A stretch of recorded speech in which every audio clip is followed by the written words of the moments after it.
السلام علیکم ورحمۃ اللہ وبرکاتہ۔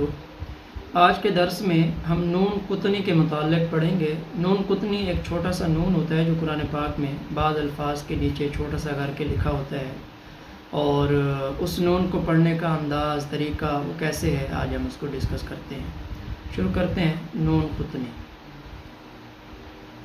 قاعدہ نمبر 1، تنوین یعنی دو زبر، دو زیر اور دو پیش کے بعد اگلا کلمہ حمزہ وصلی سے شروع ہو رہا ہو، اور حمزہ وصلی کا یہ سبق ہم نے گزشتہ درس میں پڑھا تھا، تو وہاں پہ اس کو دیکھ لیا جائے۔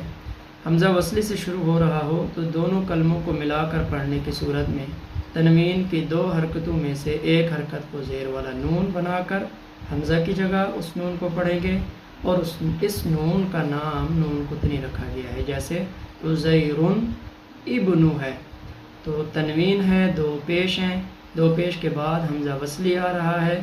یہاں پہ یہی بتایا گیا کہ بھی تنوین کے بعد اگلا کلمہ حمزہ وصلی سے شروع ہو رہا ہو۔ ابن کا جو حمزہ ہے یہ حمزہ وصلی ہے، تو کلمہ حمزہ وصلی ابن حمزہ وصلی سے شروع ہو رہا ہے، تو دونوں کلموں کو ملا کر پڑھنے کی صورت میں یہ عزیرن کا کلمہ اور ابن کا کلمہ، ان دونوں کو ملانے کی صورت میں اب تنوین کی جو دو حرکات ہیں، ان دو حرکات میں سے ایک حرکت کو باقی رکھیں گے اور دوسری حرکت کو چھوٹا سا نون بنا کے اس کے نیچے لگا دیں گے، تو بنا کر حمزہ کی جگہ اس نون کو پڑھیں گے، اور اس نون کا نام نون قطنی رکھا گیا ہے۔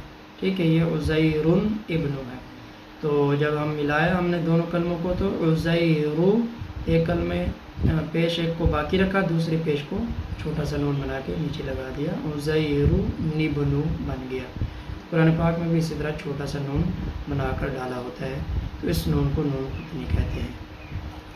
نور عزیرن ابن میں جب عزیرن پہ وقف کریں تو ابن سے ابتدا کریں گے، نبنو پڑھنا غلط ہے۔ ٹھیک ہے، جب ہم عزیرن تنوین ہے، تنوین پہ وقف کر دیتے ہیں، عزیر کر دیتے ہیں، تو آگے پھر یہ نون باقی نہیں رہے گا، کیونکہ یہ تو نون تھا اس تنوین کے ساتھ ملانے کی وجہ سے، جب وہ تنوین پہ وقف ہو گیا ہے تو اب ہم اسی حمزہ کے نیچے زیر لگا کے ابن سے ہی آگے پڑھیں گے، یعنی نون قطنی سے ابتدا نہیں ہوگی بلکہ حمزہ وصلی سے پھر ابتدا ہوگی۔ ٹھیک ہو گیا، ہجے کا طریقہ عزیر نبنو، عین پیشرو، زا یا زبر زئی، عزیر را پیشرو، عزیر نون بازیر نب، عزیر نب نون پیشنو، عزیر نبنو، یہ جو کا طریقہ بن جائے گا۔ نوٹ، نون قطنی سے پہلے یا اور الف ہو تو اسے نہیں پڑھیں گے، جیسے طون، یہ یا ہے، طون، واو کے اوپر دو زبر تھے اور ساتھ یا لکھی ہوئی تھی، طون، اور اسی طرح نفورن، استکبارن، نفورن، یہ تنوین کے ساتھ الف لگا ہوا تھا، تو ملا کر جب ہم دونوں کلموں کو پڑھتے ہیں تو یہ الف بھی نہیں پڑھیں گے اور ساتھ میں یہ یا بھی نہیں پڑھیں گے، یعنی واو زبر وا، نون دال زیر نذ بن جائے گا، طوا نذهب، اس طرح پڑھیں گے۔ اچھا، اب اس کے نیچے ہم دیکھ لیتے ہیں کیسے ہے۔ نوحن ابن، اس کا جوڑ اوپر ہم نے کر لیا، کیسے کرنا ہے نوحن ابن کو، نوح نبنو بن گیا، نوح نبنو۔ خیرن اطمأن تھا، خیرن اطمأن، خیرو کی ایک پیش باقی رہی اور دوسری پیش کو نون بنا کے لگا دیا، یہ چھوٹا سا نون بنا کے، اور خیر نطمئن بن گیا، خیر نطمئن، تو بیچ میں یہ الف جو حمزہ ہے، حمزہ وصلی، یہ حذف ہو گیا۔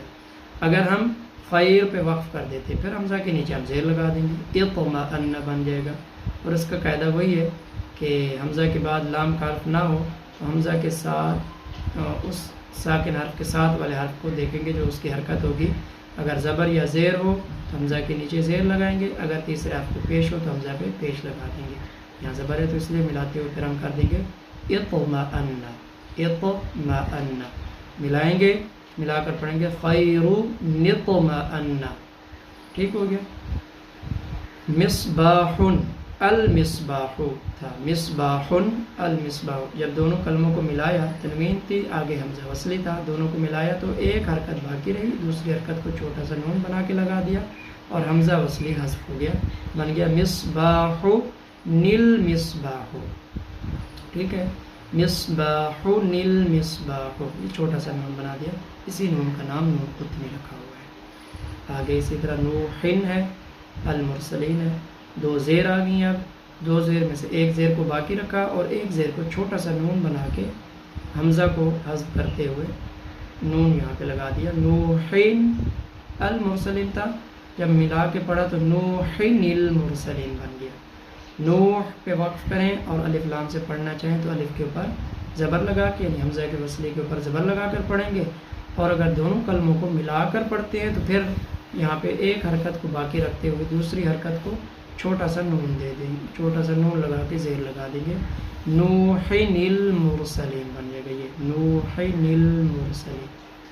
مبینن اقتلو ہے, ملا کے پڑھیں گے تو مبینی نقتلو, ایک حرکت باقی رہے گی, ساتھ میں چھوٹا سا نون بنا کے اس کے نیچے زیر لگ جائے گی, جیسے مبینی نقتلو. تو سیم یہ اسی طرح منیبی ندخلو. احد اللہ ہے, دو پیش ہیں, ملا کر دونوں کلموں کو پڑھیں گے تو دو پیش میں سے ایک پیش کو باقی رکھیں گے, دوسری پیش کو چھوٹا سا نون بنا کے لگا دیں گے اور حمزہ کی جگہ یہ نون پڑھا جائے گا. احد نلہ, حمزہ پھر لام میں حذف ہو جائے گا. احد نلہ. قدیر الذی ہے, ملا کر پڑھیں گے تو حمزہ وصلی حذف ہو جائے گا اور دو پیش میں سے ایک پیش باقی رہے گی, دوسری پیش کو زیر والا نون بنا دیں گے. قدیر الذی. یہ زجاجتن الزجاجۃ تھا, ملا کر پڑھا تو زجاجتن الزجاجۃ کر دیا. لمزتن, ملا کر پڑھا تو لمزتن الذی کر دیا. شیبن تھا, ملا کر پڑھا تو شیبا, با کی ایک حرکت تنوین کی ایک حرکت باقی رکھی اور دوسری حرکت کو چھوٹا سا نون بنا دیا. شیبا نسما کر دیا, شیبا نسما. یہ الف اور اس کے ساتھ یہ الف لام سین میں ادغام ہو گیا ان کا. شیبا نسما ہو گیا. اس طرح خبیرن الذی, خبیرن کو علیحدہ کریں گے, الذی سے پڑھیں گے تو الف کے اوپر زبر لگا دیں گے, الف لام آیا ہوا ہے. اور اگر ملا کے پڑھیں گے دونوں کلموں کو تو پھر خبیرن الذی بن جائے گا. ٹھیک ہو گیا جی. اگلے پیج پہ آ جائیں. یہ مثلا الحمد, ملا کر پڑھا تو مثلا الحمد. عادن الاولی تھا, ملا کر پڑھا تو عادا الاولی, ایک حرکت کو باقی رکھا, دوسری حرکت کو نون زیر والا نون بنا کے اگلے حرف کے ساتھ ملا دیا اور یہ حمزہ وصلی حذف ہو گیا. عادا الاولی. نفورا, نفورا استکبارا تھا, ملا کے پڑھا تو نفورا نستکبارا. ٹھیک ہے. شیئن اتخذها, ملا کر پڑھا تو شیئن اتخذها. طوا نذهب, یہ واو یہ پڑھی جائے گی, طوا نذهب. فخورا, ملا کر پڑھا تو فخورا الذی. یہ پورے قرآن پاک میں جہاں بھی اس طرح زبر والے دو زبر دو زیر دو پیش والے آئیں گے اور اگر حمزہ وصلی آ رہا ہوگا تو ملا کر پڑھیں گے تو اسی طرح پڑھیں گے, چھوٹا سا نون وہاں پہ لگا دیں گے. سوال, نون قطنی کسے کہتے ہیں؟ نون قطنی کی تعریف یہ یہاں پہ دیکھ لیں آپ دوبارہ سے. نون قطنی, دو زبر دو زیر کے بعد دو پیش کے بعد اگلا کلمہ حمزہ وصلی سے شروع ہو رہا ہو, دونوں کلموں کو ملا کر پڑھنے کی صورت میں تنوین کے دو حرکتوں میں سے ایک حرکت کو زیر والا نون بنا کر ہم حمزہ وصلی کو حذف کرتے ہوئے حمزہ کی جگہ اس نون کو پڑھیں گے اور اس نون کا نام نون قطنی رکھا گیا ہے. تو اب اس نون قطنی کے جو مشق ہے وہ آپ نے بچوں سے قرآن پاک سے کروانی ہے. ان کو الفاظ ان کے ذمے لگائیں, ان کو جگہیں دیکھیں کہ بھی جہاں پہ نون قطنی کا استعمال ہوا ہے وہ صفحہ اس کو دیں کہ بیٹا اس میں سے آپ نون قطنی تلاش کر کے مجھے دکھائیں کہاں پہ استعمال ہوا ہے, کہاں پہ نہیں, زبر کے ساتھ دو زبر کے ساتھ ہو رہا ہے یا دو زیر کے ساتھ ہو رہا ہے یا دو پیش کے ساتھ ہو رہا ہے. تو وہ آپ اس کو صفحات خود سے بھی دکھا سکتے ہیں اور ویسے ذمے لگا دیں کہ اس میں سے ڈھونڈ کے لے آؤ, وہ آپ کو آ کے سنائے. تو اس طریقے سے بھی جتنی پریکٹس کریں گے اتنا آسانی ہوگی. آگے ہے مدات. تو مدات کو ہم انشاءاللہ اگلے سبق میں ڈسکس کرتے ہیں. یہ مدات ساری وہی ہیں جو پیچھے ہم پڑھ کے آئے ہیں, یہاں پہ صرف ان کے نام کو ڈسکس کریں گے. تو یہ انشاءاللہ ہم اگلی ویڈیو میں پڑھتے ہیں. السلام علیکم ورحمۃ اللہ.